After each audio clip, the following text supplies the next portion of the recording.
Here now with reaction, Louisiana Senator John Kennedy. Senator, thank you so much for joining us.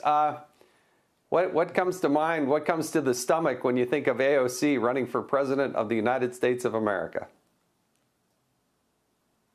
Well, let me address first your question about dark woke. I think the Democrats are trying to appear more manly. Just a thought, but they may want to consider first getting rid of their man purses and their organic broccoli. Dark woke, light woke, mellow yellow woke, it's still woke. And that's the Democrats' problem. If you believe the polls, Jason, most Americans believe that Republicans aren't perfect, but they think the other side's crazy. They think that Democrats, like Congresswoman Ocasio-Cortez, have chosen to become what my son would call utter nutters. Like, seriously, what would make Alexandria Ocasio-Cortez even consider that jump in the first place? For someone constantly caught up in dramatic moments and unnecessary back and forths in Congress, it raises real questions about judgment. But then Kennedy steps in with that straight-faced humor, no emotion, no build-up, and starts poking at it in a way that's so dry, it actually makes it funnier. At one point, he leans into it, talking about the sheer boldness, the nerve, and the way he frames it, you can literally hear the interviewer struggling not to laugh. That's Kennedy's style. He doesn't need to shout, he just says it, lets it sit, and the room does the rest. And in this moment, it turns into a full-on mockery, without him ever raising his voice. Let's break it down. You think about it, and think about what the Congresswoman stands for. If you're a Democrat in today's Democratic Party, you're not allowed to fire bad employees, to fire bad teachers. You're not allowed to cut wasteful spending. You're not allowed to deport illegal immigrants. You're not allowed to oppose MS-13. You're not allowed to like cops. You're not allowed to prosecute thieves who steal less than $950. You're not allowed to question vaccines. You're not allowed to oppose sex change operations for minors or transgender people in women's bathrooms or playing women's sports. You're not allowed to oppose critical race theory in our schools. You're not allowed to oppose reading porn to grade schoolers. You're not allowed to oppose racial quotas.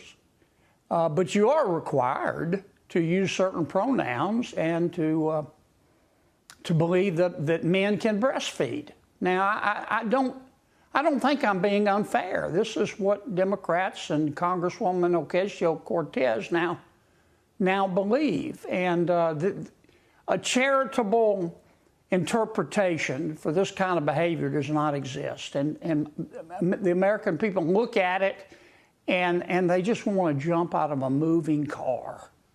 And that's why Democrats are polling right up there with scalp psoriasis. In terms of the Congresswoman, look, I encourage her to run. I hope she does run. I understand. I listened to her speech. I understand her slogan is going to be "Change begins with a mustard seed," which I think is interesting.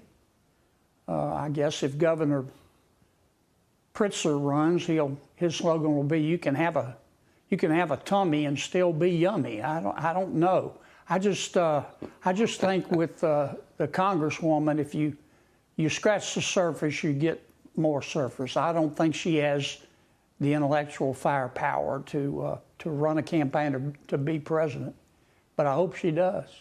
All right. This is exactly where John Kennedy locks into that signature style. Watch how he sets it up. He starts talking about the sheer boldness, the guts it takes for Alexandria Ocasio-Cortez to even be in that kind of conversation. And on the surface, it almost sounds like he's giving credit. But then you catch it. The tone, the pause, the way he lets it hang, it flips into quiet mockery. And that's the moment. You can literally hear the interviewer starting to lose it because Kennedy doesn't break character at all. No smile, no raised voice, just straight delivery, like he's stating a simple fact. Then he doubles down, leaning into that idea of confidence versus readiness without ever spelling it out directly. He doesn't need to. The room already gets it. And that's what makes it land so hard. It's not loud, it's not chaotic, it's controlled. And the implication does all the work.